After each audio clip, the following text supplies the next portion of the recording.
বাংলাদেশের রাজনৈতিক সংস্কৃতিতে অপরের ওপর দোষ চাপানোর প্রবণতা প্রবল।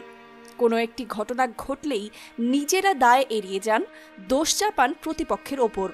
মামলা হয়, গ্রেফতার হয়, বহু দিন পর আবার প্রমাণিতও হয় যে ওসব ছিল সাজানো নাটক।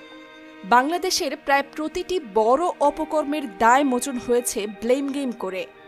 সচিবালয়ের আগুন লাগার ঘটনা দুর্ঘটনা নয়, পরিকল্পিতই মনে হচ্ছে। তবে প্রকৃত অপরাধীকে চিহ্নিতকরণের আগ্রহ কারোর আছে বলে মনে হয় না। একজন দায় চাপাচ্ছেন আরেকজনের ওপর। ব্লেম গেম খেলতে খেলতে হয়তো প্রকৃত অপরাধী থেকে যাবে ধরাছোঁয়ার বাইরে। দোষারোপের সংস্কৃতি বন্ধ করে সন্ত্রাসী কর্মকাণ্ডের বিরুদ্ধে দল মত ভুলে আমরা কি এক হতে পারবো কোনোদিন? আপনার কি মনে হয়?